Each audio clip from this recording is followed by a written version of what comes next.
قصتنا بتبدأ مع برج باب 2، قصة خيالية أو واقع حقيقية في خدمة العسكرية. القصة اللي كاتبها محمد معجزة.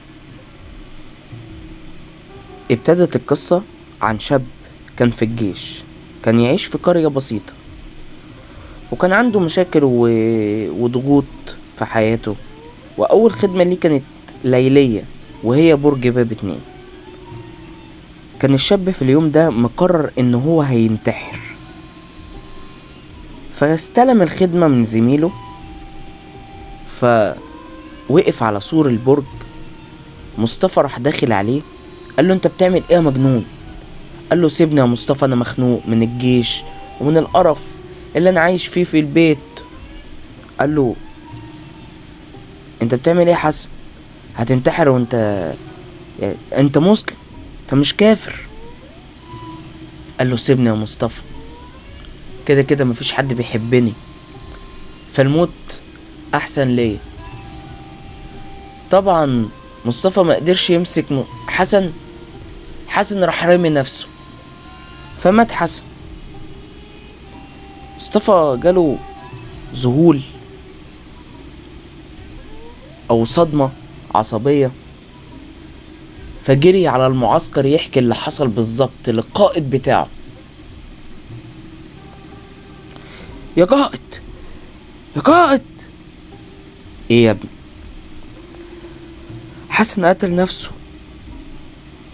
اذا انت بتقول ايه؟ والله مش مصدقني، خلي الشوايشة تروح تشوفه. مات قدامي يا شويش، مات قدامي. شوايشة يا قائد، جمع لي كل العساكر في العنابر وما تنزليش حد. اجمع لليمين دور. العساكر كلها دخلت على العنبر ومحدش خرج منها. مصطفى يا جماعة فضل مع القائد لغاية ما حكاله القصة كلها. فقرر القائد ان هو يلغي الخدمة علشان الظرف اللي حصل لحسن.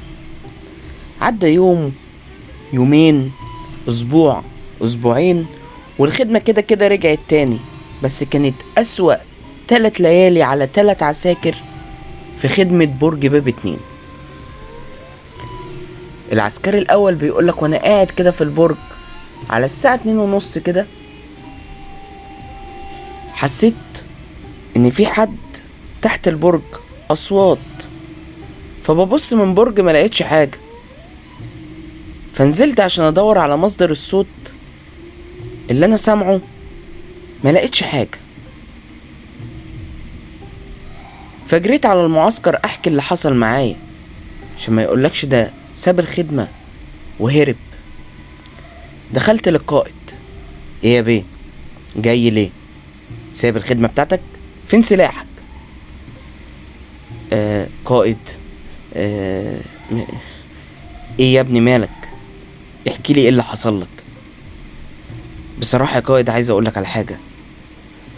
حصلت لي حاجة غريبة اوي في البرج، سمعت اصوات كده غريبة وخفت. يا ابني انت في جيش مش في مدرسة، الجيش للرجالة. عارف يا قائد، بس الاصوات غريبة. القائد خد العسكري، قفل الباب، اداله تصريح 2 اجازة علشان ما يحكيش لزمايله ايه اللي حصل معاه في البرج. فعلا العسكري خد اجازة 2 فالعساكر استغربوا ان كل واحد يجي من البرج ده يحصل له حاجة غريبة او القائد يديلهم اجازة. العسكري التاني ده بيقولك: وانا قاعد الساعة 2:30 نسيت علبة السجاير في المعسكر، فنزلت اجيبها، ومعايا بقى المحفظة نسيتها، فروحت المعسكر ورجعت البرج، لقيت في خيال اسود كده واقف على السور، فاستغربت وقلت هو ايه ده، هو في حد استلم مكاني؟ لا، انا خدمتي النهارده هنا، انا ولا بدلت مع حد ولا حد سبته كان معايا وانا سبته هنا في البرج. بيقرب من البرج لقى الخيال رمى نفسه، استغرب واتصدم وجري على المعسكر جري يحكي للقائد ايه اللي حصل. قائد، ايه يا ابني انت التاني؟ انت خدمتك فين؟ برج باب 2 صح؟ ايوه يا قائد، حصلت لي حاجه غريبه اوي في البرج يا قائد. خيال اسود لقيته واقف على السور، ولما قربت من البرج نزل اتهبد على الارض. القائد قفل الباب واداله تصريح يومين اجازة. ابتدت العساكر تتوتر وتقلق من برج باب 2. جت الخدمة على اخر عسكري، وده حصلت له حاجة غريبة وعجيبة قوي، وهنا كانت الصدمة. العسكري استلم البرج عادي، عدت الساعة 2:30، ما حصلتش اي حاجة. فالقائد قعد يضحك، ما لقاش يعني الساعة 2:30 كان بيخش له العساكر يحكوا له المصايب اللي بتحصل، ما لقاش العسكري ده في البرج. العسكري بيقول لك وانا قاعد في البرج لقيت زمايلي جايلي وجايبين لي شنطة حلويات، شوكولاتات على بيبسي على شيبس ونص فرخة.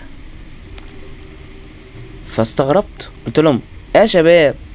قالوا لي إيه انتوا خدمتكم فين يا جدعان؟ انتوا جبتوا له ازاي؟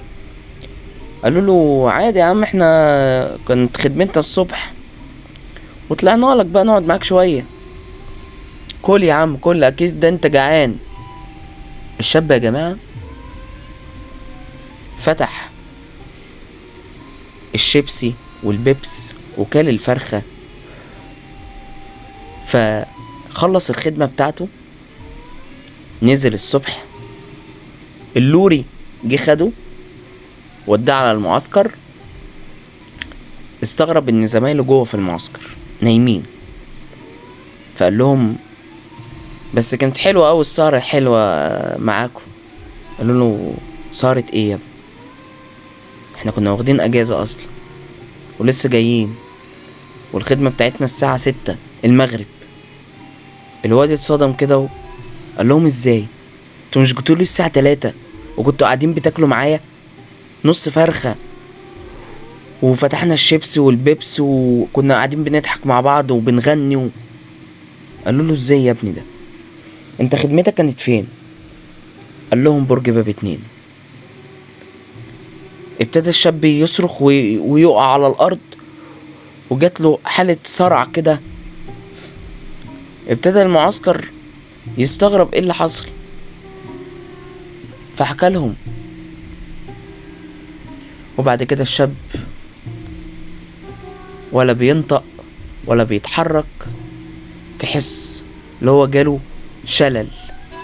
لو عجبتك القصة اخبط لايك وتابع الصفحة واستنى مني فيديوهات صوتية، وما تنسوش تكتبوا لي رأيكم في الكومنت. اخوكم محمد معجزة، اشوفكم على خير وكتروا من اللايك والشير. سلام عليكم.